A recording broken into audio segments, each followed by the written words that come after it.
In 1917, Lord Allenby conquered the Holy Land, and the Jews were promised a national home in Palestine by the Earl of Balfour, a policy endorsed by Woodrow Wilson and by the League of Nations, which made Palestine a British mandate. San Remo, the Villa de Vachon. This is the place where legal rights were granted. This is the place where legal rights were given to both the Jewish people and the Arab people. Dr. Jacques Gauthier is an international human rights lawyer. For more than 30 years, his focus has been the legal status of the old city of Jerusalem under international law, which was the subject of his doctoral thesis. He describes the significance of the decisions made at the San Remo conference in April 1920.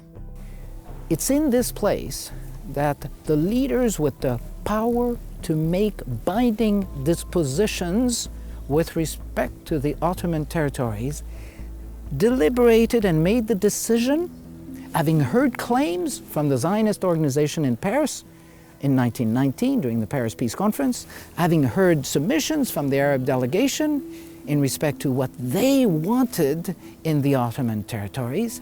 Having heard these submissions, a group of them gathered here and made final binding decisions in international law as to who would get what. What mandates did, what the whole institution of mandates was about, was a way of guaranteeing self-determination of peoples. It was really the first time that international law created and recognized this right. It was the Jewish people that were chosen to be the beneficiaries of a trust, a mandate under the care of the British government in respect to Palestine. It was the Arab inhabitants of the territories of Mesopotamia, Iraq now, Syria and Lebanon that were chosen to be the beneficiaries of a trust or a mandate. Part of it under the trusteeship of or mandate of the French, Syria and Lebanon, part of it under British supervision, Mesopotamia. The Supreme Council of the principal Allied and Associated Powers that met here at the Villa de Vachon in April 1920 was made up of 5 nations: Great Britain, France, Italy, Japan and the United States, which as an associated power was present as an observer. The British delegation was led by Prime Minister David Lloyd George.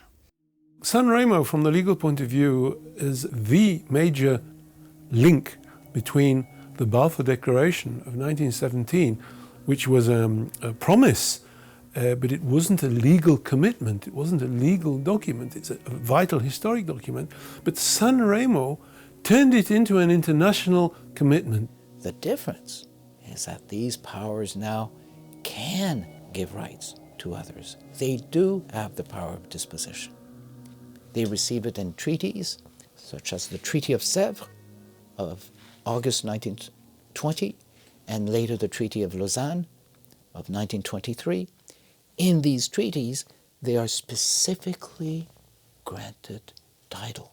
So it is vital to understand that this power of disposition that was required in international law to be able to grant rights, it is obtained by these 5 powers and then conveyed subsequently to the Jewish people and to the Arabs. During the San Remo conference, as the representatives of the powers are trying to determine the scope of the territory to be covered by the mandate for Palestine, the scope of the territory to be the location of the national home of the Jewish people, the question is asked, what should Palestine be? Lord George refers to a specific map from a famous geographer, an expert in the Middle East, in Palestine. George Adam Smith refers to map 34, which is a map which depicts the kingdoms of David and Solomon, areas on the west side of the Jordan River, east side of the Jordan River. He then explains to the French representative, Millerand, that we must give the territories from Dan to Beersheba to the Jewish people if we are going to recognize properly their claim to the historical connection with the Jewish people. Also, you find a multitude of communities, of villages, of cities in the area that we would describe today as the West Bank or the disputed territories. The recognition was given that there was a connection between the Jews and these communities. It's also very interesting to note that if we look at the map, of course, at the center of it is Jerusalem. The San Remo Resolution of April 1920 was later unanimously endorsed by all 51 countries of the League of Nations. It was a watershed moment in the history of the Jewish people, who had been exiled from their national home for almost 2,000 years.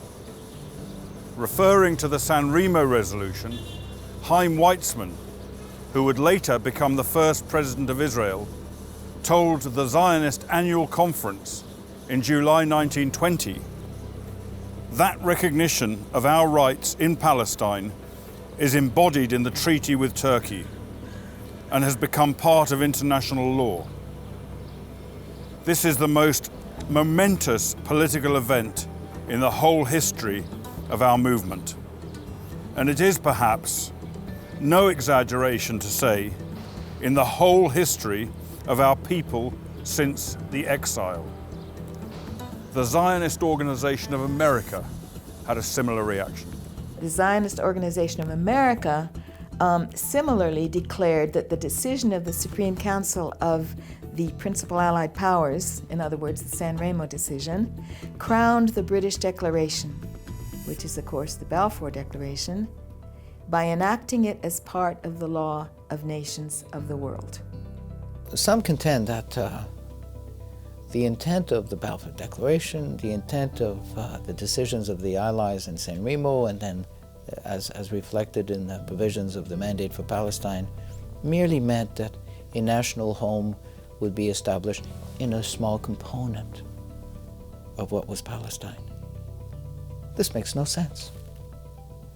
When you look at the discussions between Lloyd George and the other representatives of France and Italy on April 25, and I have the minutes to support this, it's clear that the intent is to give what was on the map, discussed during the meeting, to the Jewish people for their national home.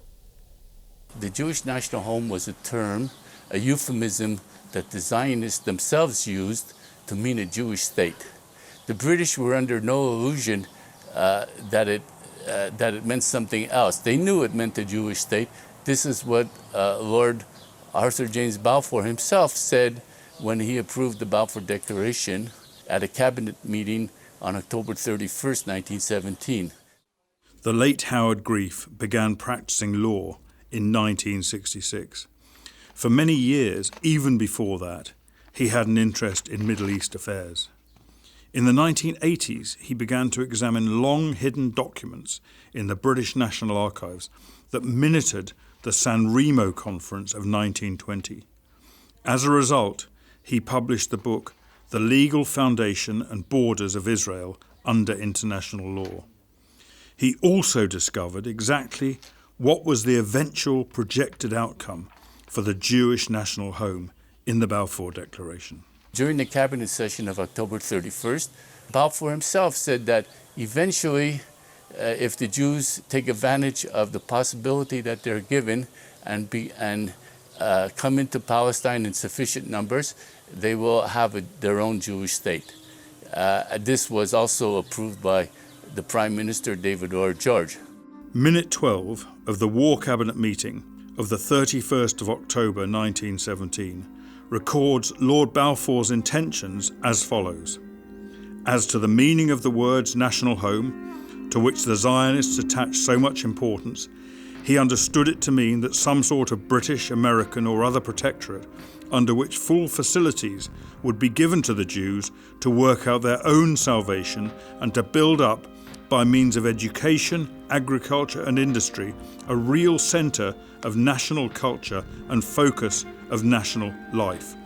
It did not necessarily involve the early establishment of an independent Jewish state, which was a matter of gradual development in accordance with the ordinary laws of political evolution.